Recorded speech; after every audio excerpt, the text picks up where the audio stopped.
मेरा सब्जेक्ट है आज प्रज्ञा। पांचवा जो पंच धर्मेंद्रिय है तो प्रज्ञा के बारे में कुछ शब्द मैं मेरे अनुभव के तौर पर, मेरे समझ के अनुसार और जो मैंने मेरे गुरु उदयन संघर्षित जी और बाबा साहब अम्बेडकर और भगवान बुद्ध के ग्रंथों से और सभी जो लोग हैं उनके सानिध्य में रहकर जो मेरा जो अनुभव बड़ा है उनको आपको सामने रखने में मुझे बेहद खुशी हो रही है। तो पंचधर्मेंद्रिय ये बहुत ही बड़ा सब्जेक्ट है और अभी हमारे भाई और बहनों ने इसको बहुत अच्छी तरह से रखा है। श्रद्धा को रखा नित्याश ने, विजय को रखा समयका जी ने, स्मृति को रखा आकाशता ने और कल का जो प्रवचन है समाधि के बारे में उन्होंने रखा है नागमित्र जी ने। और नागमित्र जी ने तो काफ़ी कल का जो वातावरण है एक प्रकार का इतना बढ़िया किया उन्होंने कि मैं देखते ही रहा कि उन्होंने इस प्रकार को समाधि को पिरोया उन्होंने कि लगा ही नहीं कि समाधि कब खत्म हो। बोलने का अंदाज, रखने का अंदाज और जिस प्रकार कभी कभी हम कहते हैं कि समाधि के बारे में कहा जाए, जिस प्रकार तारावती जी ने कहा कि समाधि के बारे में कभी भी बोलना बहुत कठिन जाता है। ढूंढते हैं ना, क्या बोला जाए, क्या लिखा जाए, क्या कहा जाए। लेकिन नागमित्र ने जिस प्रकार समाधि के अंतर्गत जिस प्रकार उन्होंने शुरुआत की है कि 5 जो बाधाएं हैं, 5 जो रोड़ा है, 5 रोड़े हैं कि हमारे धर्म जीवन को पूरी तरह से तहस नहस कर देती है। और ये क्लेश है, ये क्लेश होने के कारण, लेकिन उन्होंने क्लेश नहीं कहा, बहुत सहजता से बता दिया व्यवहारिक अर्थ से। अगर क्लेश बोले, बाधाएं बोले, रोड़े बोले, तो कभी कभी बंधन बोले, विष बोले, कभी कभी लोग लगे हाँ वही सुनाई बातें है क्या, उन्होंने ऐसा कभी महसूस नहीं होने, बहुत ही सुंदर तरीके से उन्होंने रखा। इसलिए श्रद्धा जो एक कठिन जो धर्मेंद्रिय है उसके बारे में थोड़ा सा आसानी से समझा दिया, इसलिए मेरा जो काम है बहुत सारा हल्का हो गया। आप सब जानते होंगे कि ये सब्जेक्ट जो रखा है ये मनुष्य के साथ किस प्रकार व्यवहार करना चाहिए। हम सभी को तो इंद्रिय है, उसके अंदर में नहीं जाना चाहता हूँ, लेकिन बहुत बार बाबा साहब ने जो बौद्ध धर्म का जो स्वीकार किया है उसके तहत एक प्रशिक्षण करने के लिए उनको अवधि नहीं मिला, लेकिन कुछ सालों के पश्चात उन्हें संरक्षित मिले और बाबा साहब का जो धर्म आंदोलन है तो धर्म आंदोलन के तहत धर्म क्या है और बौद्ध होने के नाते हमने धर्म को किस प्रकार वो धर्म हमारे आचरण में लाया जाए, उसकी भी एक बहुत सुंदर तरीके से एक विश्लेषण, एक प्रकार का अधिकार उदाहरण मनुष्य बनने के लिए वो पूज्य उदयन संघर्षित जी ने हमें दिया है। आज हम देखा जाए तो उनके बदौलत ही आज हम धर्म की जो परिभाषा है, धर्म जीवन की परिभाषा है, ये हमारा स्वयं का जो धर्म जीवन है मनुष्य होने के नाते हम जीवन जी रहे। अन्यथा हम देखते हैं समाज में कई लोग कौन से समस्या में है, कौन से बाधा में है, कौन से कठिनाई में है, हम जानते हैं। लेकिन हम देखते हैं कि प्रयत्न बौद्ध महासंघ ने कई हजारों लाखों करोड़ों बेनिफिशरीज है उनके जीवन में निश्चित रूप से बदलाव लाया। तो ये जो समझ है, ये समझ हम देखते हैं कि ये पंच धर्मेंद्रिय के माध्यम से हम अपने आप को बदलते हैं। ये कोई सामाजिक नहीं है, ये कोई औरों के बारे में बात नहीं कर रहे हैं कि समाज को बदलना है, ऐसा नहीं है, मुझे बदलना। धर्मेंद्रिय की जो बात करते हैं तो व्यक्तिगत रूप से बात करते हैं, व्यक्तिगत है। हर व्यक्ति ने इस प्रकार अगर व्यक्तिगत रूप से अगर इस धर्मेंद्रिय का अगर विकास अगर करना चाहते हैं तो उसका जीवन में निश्चित रूप से लाभ है, हानि तो बिल्कुल नहीं है। ये जो लाभ है, ये लाभ निर्माण करने के लिए हमने देखा है श्रद्धा, और श्रद्धा यानी हमने देखा है कि नित्याश ने बहुत सुंदर तरीके से रखा है, मुझे उसमें कुछ छेड़छाड़ करने की आवश्यकता नहीं है। लेकिन बुद्ध धम्म संघ इस पर पूरी तरह से जो आत्मविश्वास के साथ, पूरे हृदय के साथ हम बुद्ध धम्म संघ को हमारा जीवन हमारा समर्पित करते हैं बुद्ध धर्म संघ को। इससे हमारा आत्मविश्वास बढ़ता है और इस माध्यम से हम देखते हैं कि हमारा ऐसा ठाम विश्वास होता है, श्रद्धा होती है। ये श्रद्धा हम कब तक चालू रखते हैं कि जब तक हम मुक्त नहीं होते। हम मुक्त नहीं होते हैं कि मुक्ति तक लेने के लिए, मुक्ति तक जाने के लिए, विमुक्ति की तरफ जाने के लिए हमें आवश्यकता है श्रद्धा की। अगर श्रद्धा नहीं है तो हम आगे नहीं बढ़ सकते। श्रद्धा ये बीज है। अगर ये बीज को अगर आपके अंदर हम बो देते हैं तो निश्चित रूप से श्रद्धा का जो पेड़ है वो बहुत बढ़िया आ सकता है। तो श्रद्धा के साथ प्रज्ञा का होना बहुत आवश्यक है। अगर श्रद्धा के साथ अगर प्रज्ञा नहीं होती तो हमारी श्रद्धा बहुत बार अंधश्रद्धा होती है। ये जोड़ी है, जिक्र किया उन्होंने नागरिक। श्रद्धा के साथ प्रज्ञा का होना बहुत आवश्यक है। लेकिन बहुत बार हम देखते हैं कि हमारे बौद्ध समाज में देखते हैं कि त्रिरत्न को छोड़कर बहुत सारे लोग एक प्रकार का हिंदू धर्म छोड़ के वो बौद्ध धर्म में आए, लेकिन पुराने जो देव देवते छोड़कर बाबा साहब बुद्ध को देवता बनाए और उनको अर्पण करने के पश्चात उनको ऐसा लगता है कि मेरी मुक्ति हो जाए।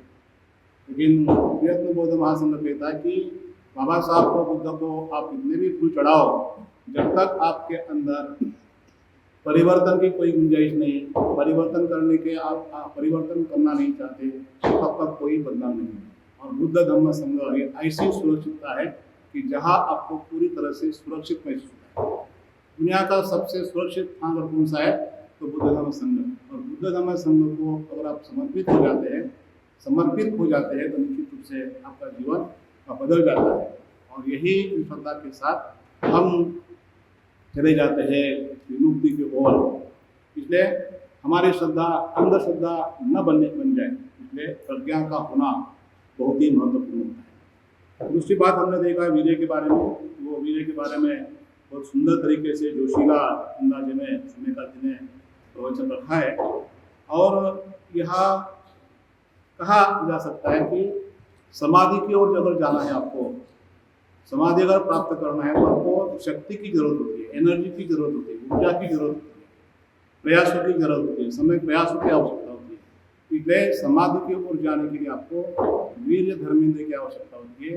अगर आप कहते हैं कि मैं यहाँ ही बैठूँ और मैं समाधि प्राप्त करूँ तो नहीं होता ऐसा। आपको मानसिक रूप से आपको प्रयास करना पड़ता है। आपके जो उन्होंने कहा कि जो बाधा है, जो रोड़ा है, उसको निकालने की आपको शक्ति की आवश्यकता होती है। इसलिए वीर्य के बिना समाधि प्राप्त नहीं होती। श्रद्धा के बिना, प्रज्ञा के बिना श्रद्धा नहीं हो सकती और वीर्य के बिना समाधि नहीं हो सकती। वीर्य समाधि की ओर लेकर जा सकता है। और उसके बाद हमने स्मृति आकाश ने बताया बहुत ही सुंदर। वर्तमान क्षण में हमें हमेशा जागरूक रहना चाहिए। बहुत बार हम भूतकाल में बात करते हैं और भविष्य के काल में बात करते हैं और वर्तमान काल में भूल जाते हैं। ऐसा नहीं है। तो स्मृति क्या करती है, वो पूरी तरह से आपको जागरूक रखती है। आज आपको क्या करना है, आज आपको क्या करना है, वर्तमान में आपको रखता है। और बहुत ही सुंदर तरीके से आकाश गीता ने इसको रखा है। तो बुद्ध ने कहा कि अपमादेन संपादेन, बराबर है ना, जागरूक पूर्वक कार्य करो, इस प्रकार का संदेश दिया है।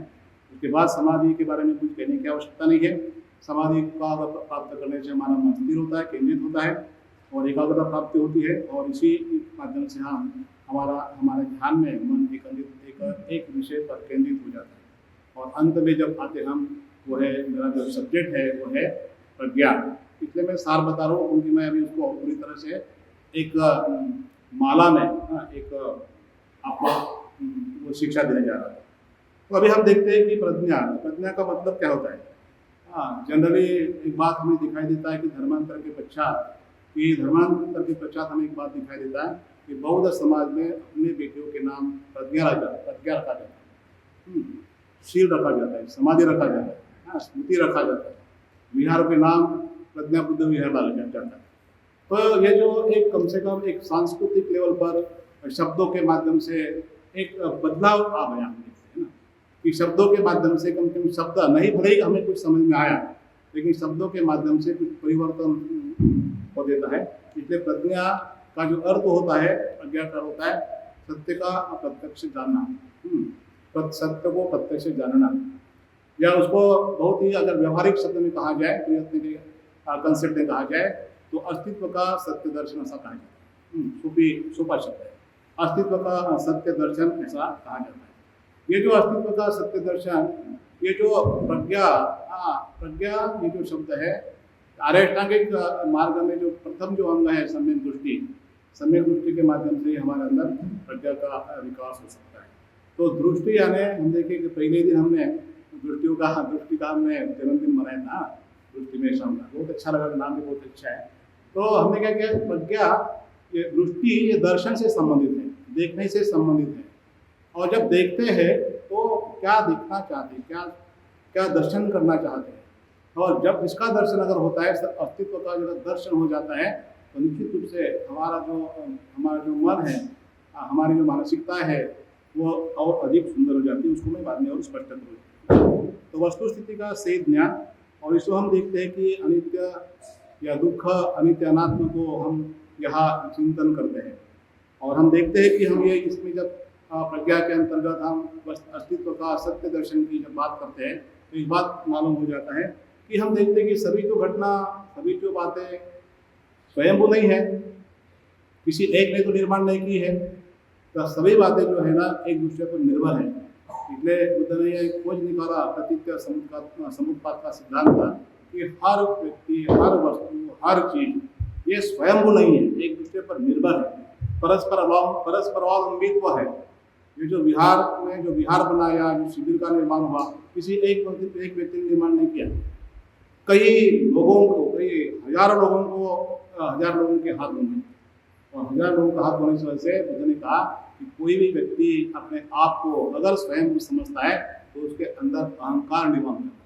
और अहंकार अगर निर्माण हो गया तो आदमी नहीं रहता वो, आदमी नहीं रहता वो। और आदमी नहीं रहा तो उसके अंदर सत्य दर्शन देखने की दृष्टि प्राप्त हो सकती क्या? वो अपने आप को स्वयं को समझेगा तो मैं बहुत खोजी हूँ, मैं कोई बड़ा इंसान हूँ, मैं बहुत बड़ा तिस्मार खान हूँ, मेरे जैसा कोई नहीं है, मैंने ये फलाना बुलाना बिचाना किया, इस प्रकार का अहंकार हमारे मन में निर्माण हो सकता है। तो ये सभी बातें देखने की क्षमता प्रज्ञा के अंतर्गत में प्राप्त होती है कि वस्तु स्थिति का सही दर्शन होता है। तो इस प्रकार भाई और बहनों हम देखते हैं कि श्रद्धा यानी हमें प्रेरणा देती है, वीर्य कार्यरत रहता है, स्मृति सजगता रखती है, और समाधि हमारा मन स्थिर करता है, और प्रज्ञा सभी के माध्यम से हम देखते हैं कि प्रज्ञा हमें मुक्ति की ओर लेकर जाती है। तो हम देखते हैं कि हम प्रज्ञा ये केवल बौद्धिक ज्ञान नहीं है। बहुत बार होता है कि भाई प्रज्ञान हो गया, ये बहुत बड़ा आदमी पीएचडी प्राप्त हुआ वो प्रज्ञान हो गया, ऐसा नहीं है। पढ़ाई, एकेडमिक एजुकेशन और प्रत्यक्ष आचरण, प्रत्यक्ष प्रज्ञा, इसका कोई संबंध नहीं है। हो सकता है आपकी अंडरस्टैंडिंग बढ़ जाती है, समझदारी बढ़ जाती है, लेकिन वो समझदारी अगर प्रैक्टिकली व्यवहारिक जगत में अगर वो उभर कर नहीं आती तो निश्चित रूप से वो प्रज्ञा नहीं है। तो क्या होता है कि प्रज्ञा केवल बौद्धिक ज्ञान नहीं है, बल्कि वास्तविकता का, व्यवहारिकता का सीधा अनुभव जन्य जो आपका अनुभव है वो है। इसलिए उसको कहा जाता है कि यथाभूत ज्ञान दर्शन है, ये अवस्था उसको कहा गया है। थोड़ा सा कठिन शब्द है, लेकिन मैं यहाँ आपके सामने रखना चाहूँगा। जो नए लोग हैं उनके लिए कठिन शब्द है, लेकिन आप बार बार अगर शिविर में आ सकते हैं, वर्गों में आ सकते हैं, जहाँ भी हमारे केंद्र है, केंद्र से नजीक अगर जुड़ जाते हैं, तो ये जो बौद्ध शब्दावली है आपको धीरे धीरे आपके मनपटल पर जाकर आपको ये शब्द का आपको भाषांतर मिल सकता है। इसलिए बंदे संघर्षित के अनुसार अगर देखा जाए तो बंदे जी कहते हैं कि प्रज्ञा वह है प्रकाश कि वो अंधकार को मिटाता है। देखो अभी हम मनोगत ले रहे थे और बीच में एक दो लोग हो गए और बाद में दो लोगों के लिए हम नहीं सुन सके अच्छी तरह से, हम आवाज़ ही नहीं है, वो शांति के साथ बाहर बैठे हैं। लेकिन लग रहा था कि अंधेरा हो गया ना, कभी कोई तो टिमटिमाया मोबाइल लगाया और वो देख रहे थे। आज अभी देखो अभी कितना प्रकाश है, हाँ पूरी तरह से अंधेरे को नष्ट किया है, पूरी तरह से अंधार नष्ट किया तो ये अंधकार जिस प्रकार ये अंधेरे को ये प्रकाश के माध्यम से अंधार नष्ट हो सकता है, उसी प्रकार हमारे जीवन में जो अज्ञान टूट के भरा है, वो अज्ञान को हम अज्ञान यानी क्या है? अज्ञान को नष्ट कर। अज्ञान यानी क्या है? किसी को सुनने की आवश्यकता नहीं। हम मुझे बोले कि मुझे मालूम है सब, कोई किसी के प्रति रिस्पॉन्स वो रिसेप्टिव नहीं होता, हमेशा प्रतिक्रिया तक अवस्था में रहता है। मैं बोले कि मुझे समझता है, मुझे कोई आवश्यकता नहीं। उसको बौद्ध धर्म में कहा गया, उसको सुअर की उत्पत्ति की, वो हमेशा मराठी में डुक्कर के जैसा रहता है, मतलब वो सुनता नहीं, जो सुअर के जैसा है, उसको कहा गया ये अज्ञान की अवस्था कहा गया। और इस प्रकार हम देखते कि ये समाधि भी है, और समाधि और करुणा अगर हमें प्राप्त नहीं होते तो करुणा के समाधि और करुणा के बिना प्रज्ञा संभव नहीं, और प्रज्ञा के बिना करुणा अंधी है। अगर आप कोई करुणा पूर्ण कार्य करते हैं, लेकिन करुणा के पीछे अगर आप दयालु के पीछे अगर आपका कोई अगर मोटो है कि मुझे बड़ा समझे, मुझे अच्छा समझे, मुझे कोई तो भी श्रेष्ठ समझे, इस प्रकार की भावना है, तो क्या हो जाता है? आपका बड़ापन हो जाता है, मैंने कुछ किया है। इसलिए प्रज्ञा का होना बहुत ही महत्वपूर्ण है। प्रज्ञा अगर नहीं है कोई भी कृति करते समय, तो आपकी जो कृति जो है अंधी बन जाती है। और इस प्रकार भाई और बहनों हम देखते हैं कि पारंपरिक दृष्टिकोण से बनते संघर्षित जी ने तीन प्रकार की प्रज्ञा को बताया है। ये आप सभी जानते होंगे, मैं भी जानते होंगे, लेकिन भाई बहुत ही सुंदर तरीके से बंती जी ने ये तीन प्रज्ञा को बहुत ही व्यवहारिक रूप से समझाया। तो पहली जो प्रज्ञा है उसको कहा गया है श्रुतमय प्रज्ञा या श्रुतमय प्रज्ञा।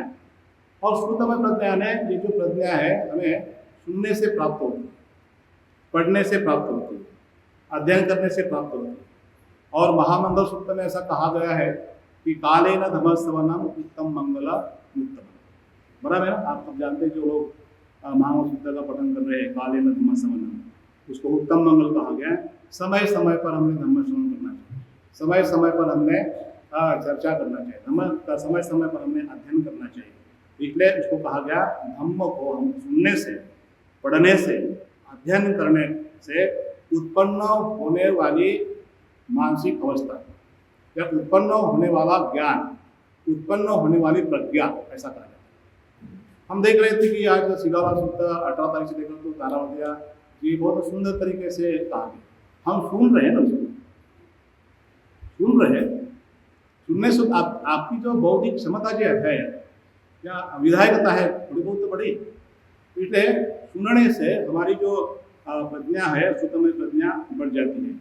और यह जो है धम्म सुनने से, पढ़ने से, अध्ययन से उत्पन्न होने वाली प्रज्ञा उसको कहा जाता है श्रुतमय प्रज्ञा।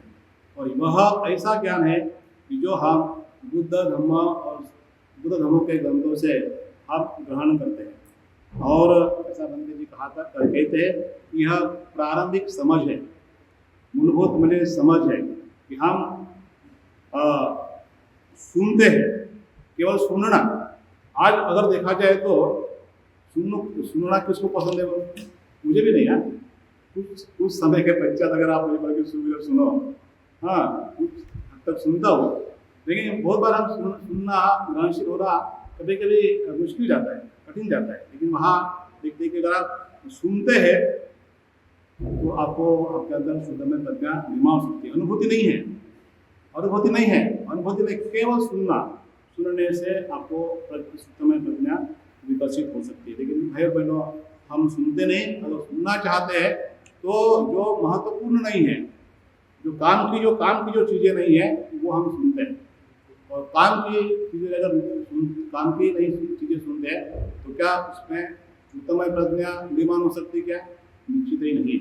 तो जो सुनना है वो ऐसी बातें सुनो, बुद्ध की बातें सुनो, धम्म की बातें सुनो, जो हम जो अध्ययन ले रहे हैं उसकी बातें सुनो, मित्रतापूर्ण बातें सुनो। जो भी सुनने से, पढ़ने से आपका विकास हो सकता है, ऐसी बातें आप सुन सकते हैं। लेकिन बहुत बार हम देखते हैं कि हम सुनना पसंद नहीं करते और अच्छी बातें नहीं सुन सकते। अच्छी बातें सुनने के लिए किसी के पास समय नहीं है, किसी की बुरी बातें, किसी की निंदा, किसी की व्यर्थ बातें, किसी का द्वेष, किसी का लोभ, इसकी जो बातें हैं हमें बहुत सुंदर ऐसा लगता है। इसलिए सुनना ये बहुत ही प्रारंभिक अवस्था है, और यह प्रारंभिक अवस्था श्रुतमय प्रज्ञा से, सुनने से, ग्रहणशील होने से, फिर सिर्फ सुनो तो आपके अंदर सुनने की क्षमता निर्माण हो सकती है। और दूसरा जो भाग है वो है चिंतामय प्रज्ञा, चिंतनमय प्रज्ञा कहा जाता है। तो चिंतनमय प्रज्ञा यह है कि जो हम सुनते हैं, जो हम सुना है, सुन रहे हैं पिछले 18 तारीख से, या जब से अब हमारा उम्र जब से इतना बढ़ रहा, सुन रहे हैं ना, तो सुन रहे हैं तो हमारे मन में बदलाव क्यों नहीं आ रहा, हमारे जीवन में बदलाव क्यों नहीं आ रहा, हमारे जीवन में ऐसी कोई सकारात्मक बदलाव हो रहा है क्या? जो भी हम सुनते हैं उसको आप गहराई से विचार करो, लेकिन समय नहीं किसके पास, कौन गहराई से विचार करेगा, सोचेगा? तो आप गहराई से अगर विचार करते हैं, उसको समझ लेते हैं, तो आपकी बौद्धिक क्षमता बढ़ जाती है, आपकी जो चिंतनमय प्रज्ञा बढ़ जाती है। और चिंतन करना यह करना है कि जब भी आपको मौका है, बहुत सारे हमारे यहाँ शिविरार्थी ने मनोरथ किया है, उनको बहुत अच्छा लगा, और हम सब लोग ब्रह्मचारी गदगद हो गए कि पहला मौका है किसी मनोरथ का, कितनी सरलता से वो शब्द में रख रहे हैं। हाँ, क्यों? पहले सुना उन्होंने, बाद में अनुभव कर रखा उन्होंने। तो इस प्रकार की बात हम देखते हैं कि हम जब हम सुनते हैं तो उसको गहराई से समझने की जब बात करते हैं, चेष्टा करते हैं, तो क्या हम कभी स्वयं को ऐसा सवाल पूछा है क्या कि जब से मैं इतना बड़ा हो गया, बड़ी हो गई, हाँ अभी मैं वृद्ध होने जा रही है, मैं कुछ कल कुछ मरने भी जा रहा हूँ, क्योंकि ये बुद्ध ने सिद्धांत ही बताया मुझे। तो क्या मेरी चर्या कैसी है, मेरा आचरण कैसा है, मेरा व्यवहार कैसा है, मैं किस प्रकार जीवन जी रहा हूँ, क्या ये मनुष्य के लायक है क्या? मनुष्य का तो जीवन समाधि के अंतर्गत नवीन ने कहा कि मनुष्य का जीवन तो दुर्लभ है, एक बार मिला, पता नहीं मिलता, किसी का अनुभव नहीं है, ग्रंथों में पढ़ते हो सकता है, लेकिन हमारा तो अनुभव नहीं है ना वो। तो हम देखते हैं कि क्या मेरी रात दिन, मेरा पूरा दिन, मेरी मानसिकता, मेरी चर्या, मेरे आचरण, मेरा व्यवहार, मेरी मैत्री, किस प्रकार हम उसको जांचते, क्या चिंतन करते, क्या सोने के पहले, यार मैं आज का दिन तो मैं किस प्रकार गवाया।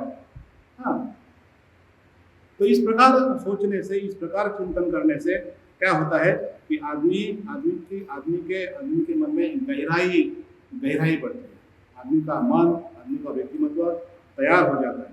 सोचिए कि मेरी वाणी कैसी है, कुछ मेरे वाणी में कुछ बदलाव आया क्या, कुछ मेरे वाणी में ऐसा कुछ मृदु वाणी निर्माण हुई क्या? इस प्रकार गहराई से विचार करने से चिंतनमय प्रज्ञा आपके मन में निर्माण हो सकती है, आपके अंदर चिंतनमय प्रज्ञा का विकास हो सकता है। तो हम बुद्ध के सिद्धांत को अगर यहाँ चर्चा करते हैं, तो जब हम चिंतन में प्रज्ञा करते हैं, तो बुद्ध ने जब उनको ध्यान पर बैठे तो उनको लगा कि अरे ये सभी चीज़ें तो अनित्य है, हाँ दुनिया में दुख है और अनात्म है, दुखाने के अनात्म। ये जो 3 लक्षण है, ये 3 लक्षण पर हम चिंतन बार बार हमें करना चाहिए। और ये चिंतन पर, इन 3 लक्षण पर चिंतन करने से भाई और बहनों, कभी कभी हम लोगों को लगता है कि घर छोड़ना है क्या, कभी घर छोड़ना नहीं। मैं तो कहूँगा घर छोड़ने की आवश्यकता नहीं, जहाँ कहीं भी है, जहाँ कहीं भी है, कहीं भी हो आप, पारिवारिक हो, नॉन पारिवारिक हो, बच्चे हो, जहाँ भी कहीं भी हो, आप उस पर चिंतन करो। चिंतन करने का मतलब होता है कि आप अपने जीवन को और अच्छी तरह से ढाल सकते हैं, बना सकते हैं। इस दृष्टिकोण से विचार विमर्श करना है। अनित्यता का सिद्धांत भगवान बुद्ध ने कहा कि कोई भी वस्तु, कोई भी चीज, कोई भी व्यक्ति वो अंतिम क्षण तक या हमेशा के लिए जिंदा रह सकते, हमेशा के जैसे वैसे रह सकते, बदलाव हो सकता है, हाँ परिवर्तन होते रहता है। और मैं देखता हूँ कि जैसे माँ बाप जब इकट्ठा आते हैं तो माँ के पेट में गर्भधारणा होती है। तो माँ के पेट में अगर गर्भधारणा होती है, बच्चा या बच्ची रहती है, हाँ तब से ही जब गर्भधारणा होती है, तब से ही वो व्यक्ति की मृत्यु की ओर वाटचाल शुरू हो जाती है। हमें देखना चाहिए इस प्रकार से 3 महीने का, 4 महीने का, 5 महीने का, 7 महीने का, धीरे धीरे जन्म ग्रहण करता है। धीरे धीरे हम बहुत अच्छी तरह से हमारे बर्थडे सेलिब्रेशन करते हैं, लेकिन कभी सोचते हैं कि मेरे जीवन के इतने साल कम हो गए, भले आप 100 साल जियो। तो अनित्यता का जो सिद्धांत है, ये अनित्यता का सिद्धांत सिर्फ वो दृष्टिकोण नहीं कि भाई मैं खत्म होने वाला हूँ। प्लानिंग करो, नियोजन करो कि परिवर्तन का, दुनिया का परिवर्तन का सिद्धांत है, और ये सिद्धांत के अनुसार मेरा बूढ़ा होना स्वाभाविक है। टीचर ने वो 7 चिंतन बताए, उसमें से 5 चिंतन वही है। मेरा बूढ़ा होना स्वाभाविक है, बीमार होना स्वाभाविक है, मेरा मरना स्वाभाविक है। अगर मैं अचानक मरूं तो कैसा होगा? कोई प्लानिंग नहीं है। देखते ना बाद में मैं बूढ़ा हो जाऊंगा तब देखूंगा, जवान अभी जवान हो फिर बाद में देख लेंगे, ऐसा नहीं है कभी भी। देखो मेरे 2 महीने पहले मुझे अचानक अटैक आ गया और मरते मरते बच गया। मुझे विश्वास नहीं था मैं मरने वाला हूँ, लेकिन डॉक्टर ने कहा कि तुम मरने वाले थे, तो थोड़ी देर हो गई। और दोस्तों भी कहा कि तुम मरने वाले थे, ठीक है मरने वाला, तुम मरने वाला। हाँ, तो जीवन का कोई भरोसा नहीं है। ये अनित्यता का सिद्धांत है कि हर चीज बदलने वाली, हर चीज बदलने वाली। रोज हम बदलने वाले हैं। जिस प्रकार रोज हम बदलते हैं उस प्रकार हमारी मानसिकता में भी एक विधायकता का विधायकता भी हमारे अंदर सकारात्मकता भी बढ़ना चाहिए। तो अनित्यता का मतलब केवल डर नहीं है, तो अनित्यता का मतलब परिवर्तन से भी संबंधित है, विकास से भी संबंधित है। तो आप परिवर्तन जब करते हैं तो आपका विकास हो रहा है क्या, परिवर्तन हो रहा है क्या, आप ऊर्ध्वगामी दिशा की ओर जा रहे हैं क्या, इस प्रकार का भी ये चिंतन है अनित्यता का, उसको हम देखा जाए। उसके बाद हम देखते हैं कि हर चीज बदलने वाली है। दुख है, इस प्रकार हमने अभी कहा है, अनात्म है। हर चीज हम जो बौद्ध हिंदू धर्म छोड़ा है तो हमने ये छोड़ा है कि आत्मा नाम की कोई चीज नहीं है, आत्मा नाम की कोई चीज नहीं है। आज हम देखते हैं तो आज हमारा जो परिवार में जो बर्ताव होता है, व्यवहार होता है, समाज में जो व्यवहार होता है, राजनीति में जो व्यवहार होता है, हर जगह जो व्यवहार होता है, मैं की परिभाषा, मैं हूँ इसलिए सब कुछ, मैं नहीं तो कुछ नहीं। भाई बहन ऐसा ही है, लेकिन हम बोलते हैं कि मैं, बाबा साहब चले गए, बुद्ध चले गए, बंदी चले गए, कल हम दोनों में से कोई जाएगा, तीनों में से कोई जाएगा, है ना। दुनिया रुकने वाली है क्या? लेकिन हम बोलते हैं कि मैं तो सब कुछ हूँ। तो हम क्या करते हैं कि आत्मवादी दृष्टिकोण, मैं, हाँ, इसलिए आत्मवादी दृष्टिकोण अगर हम स्वीकारते हैं तो हम आत्मवादी दृष्टि के तहत हम क्या करते हैं, खाओ पियो मजा करो। तो ये नित्य समझते, मैं नित्य रहता हूँ, लेकिन नित्य नाम की कोई चीज नहीं है, हमेशा बदलने वाली चीजें ये आती है, उस पर चिंतन करना। अगर इस प्रकार अगर आप चिंतन करते हैं तो निश्चित रूप से आपके जीवन में ये चिंतन करने से आप अपना व्यक्तिमत्व निर्माण कर सकते हैं। तब आपको ये इस प्रकार हम प्रज्ञा की ओर बढ़ सकते हैं। और भंते इसलिए कहा सकता है, भंते इसलिए कहते हैं कि यहाँ से ही इस प्रकार अगर हम चिंतन करते हैं तो यहाँ से ही व्यक्ति अंधविश्वास से मुक्त होकर अनुभव से सत्य की खोज करता है। ये क्यों है? अनित्यता, दुख, अनित्य, अनात्मा खोज कर रहे हैं, खोज होना चाहिए, आविष्कार करना चाहिए। हम हमारे स्वयं का रोज आविष्कार करना चाहिए कि कौन सा बदल हो रहा, खोज करना चाहिए क्या बदल हो रहा, क्या नया है। इस प्रकार अगर आप अपने को खोजी समझते हैं तो आप अपना संशोधन स्वयं कर सकते हैं और इस प्रकार आप स्वयं को निर्माण कर सकते हैं। अगर बाबा साहब अगर चिंतन नहीं करते, अगर बाबा साहब ने कितने सारे ग्रंथ पढ़े, बहुत सारे ग्रंथ, आज हम एक भी ग्रंथ नहीं पढ़ते, भगवान बुद्ध का धर्म भी नहीं पढ़ते। इस प्रकार के ग्रंथों को अगर हम नहीं पढ़ते तो चिंतन की प्रक्रिया कैसे शुरू हो जाएगी? पढ़े, उन्हें लिखे, उन्हें बाबा साहब ने कहा कि उसको बोला कि ये मनुस्मृति क्या है, उसके बाद ये अशुद्ध कौन है, ये पूर्व अशुद्ध कौन होते हैं, जितने भी सारे जो ग्रंथ लिखे हैं उन्होंने, वो ग्रंथ उसकी निर्मित है चिंतन से। बाबा साहब ने जितने भी ग्रंथ लिए वो चिंतन से, अध्ययन से लिखे। तो हम अगर चिंतन करते हैं, मनन करते हैं, तो वहाँ से कुछ नया निर्माण होता है। और नया निर्माण करने के लिए तो हम यहाँ इकट्ठा है भाई बहनों, वही तो प्रज्ञा, वही तो समाज, वही तो बुद्धि निर्माण करने आ रहे हैं। घर तो छोड़ना नहीं है। हमारी जो सर्वसाधारण जो समझ है, वो समझ को चिंतन के माध्यम से, जो सुना हुआ है उसको चिंतन करने से, अनुभव पर आधारित उसको चिंतन करके चिंतन की ओर चले जाते हैं और हमारा व्यक्तिगत जीवन निर्माण कर सकते हैं। इस प्रकार भाई और बहनों, हम तीसरी प्रज्ञा को आते हैं, वो है भावनामय प्रज्ञा। और भावनामय प्रज्ञा क्या है? वो ध्यान और प्रत्यक्ष अनुभूति से उत्पन्न होती है। प्रत्यक्ष व्यवहार, प्रत्यक्ष कृति, प्रत्यक्ष एक्शन, प्रत्यक्ष इम्प्लीमेंटेशन, ये निर्माण होता है।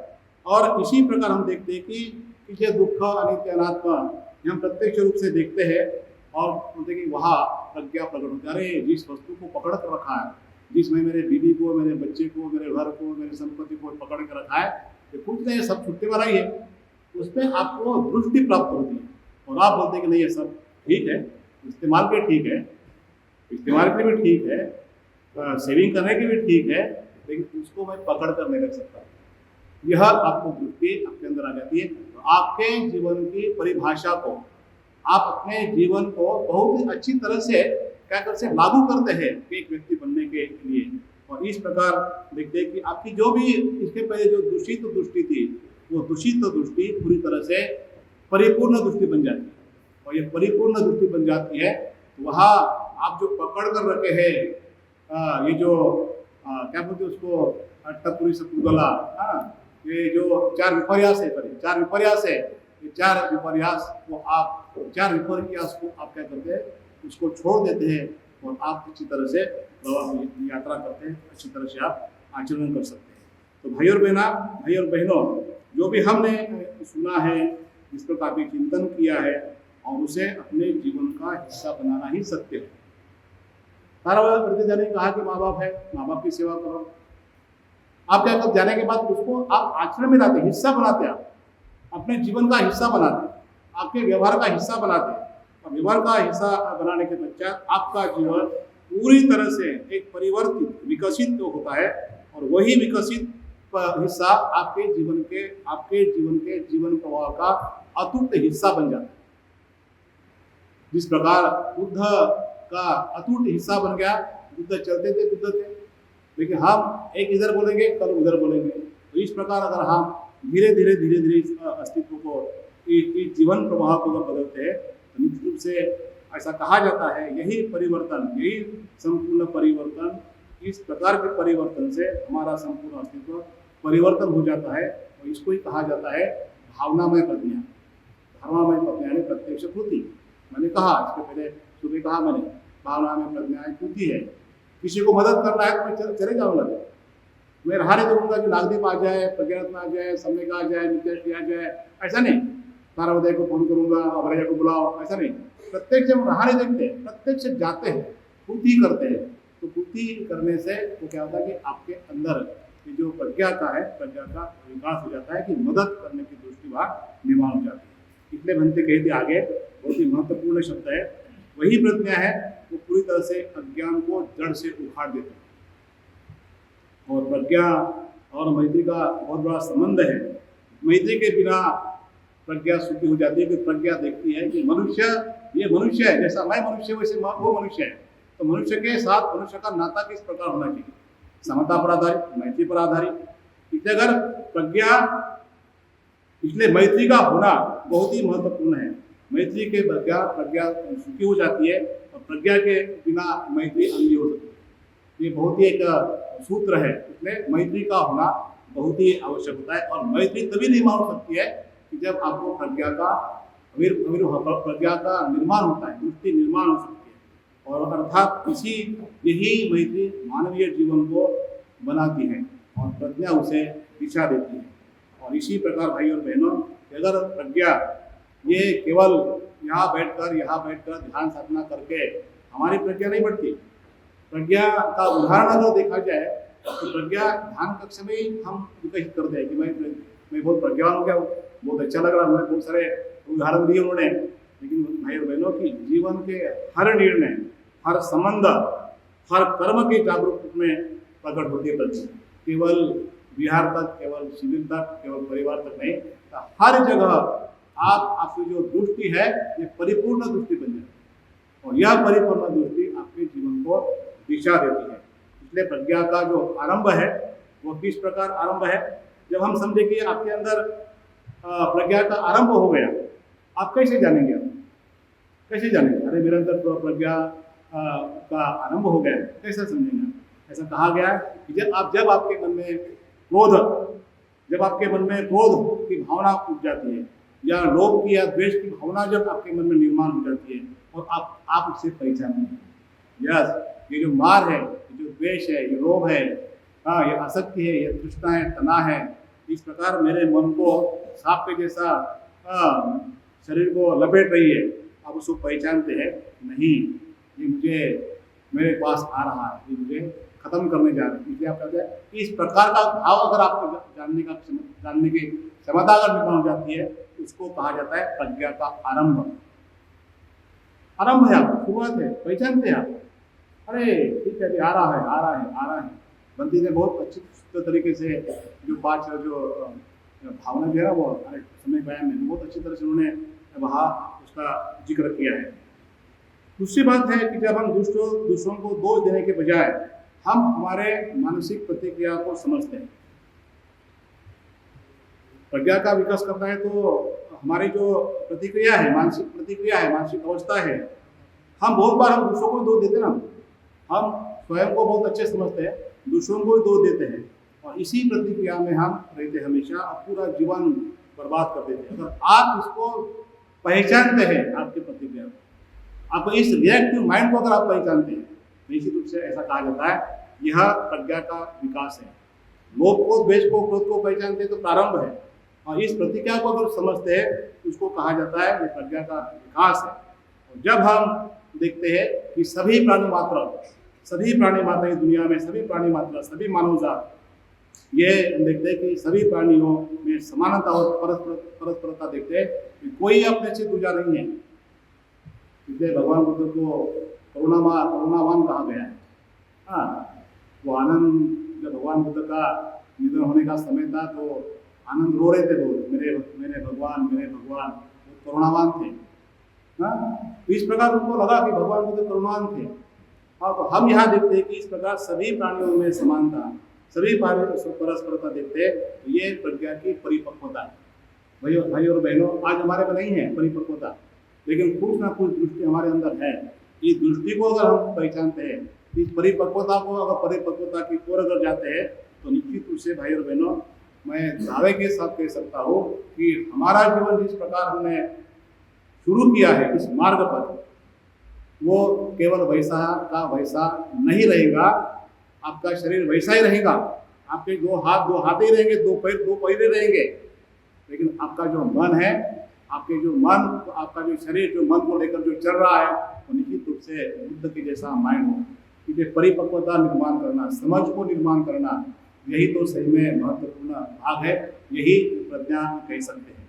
इसीलिए भाई और बहनों, मैं यही कहना चाहता हूँ कि हम ये देखते हैं कि प्रज्ञा यानी अस्तित्व का सत्य दर्शन, दृष्टि, और ये दृष्टि को देखना, हमारी दृष्टि अंधुक होती है, उस दृष्टि को देखना, उसको शुद्ध करना, और शुद्ध करने के पश्चात हम देखते हैं कि हमने ने कहा कि 3 प्रकार की प्रज्ञा कहाँ है। वो श्रुतमय प्रज्ञा, वो सुनने से, पढ़ने से, अध्ययन करने से, एक दूसरे से मिलने से वो हमारी प्रज्ञा का विकास हो सकता है। जो हम सुनते हैं, जो अनुभव किसी से सुनते हैं, वो सुनने के पश्चात हम उस पर चिंतन करते हैं, मनन करते हैं, अध्ययन करते हैं, उनके जीवन को लागू करते हैं, तब हमें चिंतनमय प्रज्ञा का विकास हो सकता है। और चिंतनमय प्रज्ञा का विकास करने के बाद हम गहराई में जाते हैं। जो सुनते हैं, जो चिंतन करते हैं, उसको एप्लीकेशन में हमारे जीवन में लागू करते हैं, उसको कहा गया है भावना में प्रज्ञा, प्रत्यक्ष पूर्ति। और उसके पश्चात देखते हैं कि हमारी इस प्रज्ञा को अगर हम देखते हैं कि कैसे पहचाने, इसको अगर पहचानना है तो आप देखते हैं कि क्या मेरे मन में लोभ है, क्रोध है, द्वेष है, अज्ञान है, इसको पहचानते हैं, तो ये प्रज्ञा का प्रारंभ है। और आप देखते हैं कि इस प्रकार हम देखते हैं कि वह इस प्रकार आपका जो मन अगर सतत अगर क्रियाशील, सतत आप प्रतिक्रियात्मक अगर मन है और उसको आप जानते हैं, तो यह प्रज्ञा का विकास है। आपकी प्रज्ञा विकास है कि मेरा स्वभाव आजकल प्रतिक्रियात्मक हो रहा है, क्योंकि ये भवचक्र उसका एक पूरा जितना जाता उदाहरण है, पूरा प्रतिक्रियात्मक मन है। और हम हमारा जीवन पूरी तरह से उसके लिए बलिदान करते कि मनुष्य होने के नाते मनुष्य तो है, लेकिन व्यवहार हमारा पूरी तरह से मनुष्यहीन, प्राणियों में जैसा होता है। तो इस प्रकार हम देखते हैं कि इस प्रकार को प्रतिक्रियात्मक मन को अगर आप जानते हैं, तो निश्चित रूप से आपकी समझदारी का आरंभ हो सकता है, उसको प्रज्ञा का विकास कहा जाता है। और इस प्रकार अगर हम आगे बढ़ते हैं, तो आगे कैसे बढ़ेंगे? ये सभी तो लोग मेरे भाई और बहन हैं, मेरा स्वतंत्र अस्तित्व नहीं है, ये सभी परस्पर संबित्व है, अवलंबित्व है, सभी मिलकर बने हैं, सभी मिलकर बनता है, कोई भी स्वयं नहीं। इस प्रकार का अगर भाव हमारे मन में होता है, उसको कहा जाता है परिपक्वता। और इस प्रकार को अगर चलते हैं तो निश्चित रूप से मैं ये कहूँगा कि आपके अंदर प्रज्ञा का जरूर विकास हो सकता है। यही धर्मेंद्रिय है और यह धर्मेंद्रिय आपको अपने आचरण में, व्यक्तिगत जीवन में लागू करना है। दूसरा कोई नहीं करेगा, ये हमें करना है। मेरी मानसिकता पे मैं करूँगा, ये करना है। अगर हम उस पर चलते हैं तो यही भाई और बहनों हमारी जो दृष्टि, हमारा जो जीवन है, जिस प्रकार हम जीवन चल रहे हैं वो जीवन में घोषणा ही निश्चित रूप से आई है। कुछ ना कुछ हमारे जीवन में बदलाव आएगा, किसी दृष्टिकोण से आप आए। तो उम्मीद करता हूँ कि जाने तक आपके अंदर इस प्रकार की परिपक्वता थोड़ी थोड़ी भी आएगी। तो हम चाहते हैं कि आपका जीवन में जो जिस प्रकार 6 दिन यहाँ दिए इससे उसको फायदा होगा, ऐसा मैं समझता हूँ। यही शब्दों के साथ मैं यहाँ रुकने के पहले धर्माचार्य नागमित्र जी का बहुत बहुत धन्यवाद देता हूँ। उन्होंने मुझे आपके सामने रखा है। आप लोगों ने मुझे बहुत सारा सहकार्य किया है। आपके सिवा मेरा जीवन नहीं है।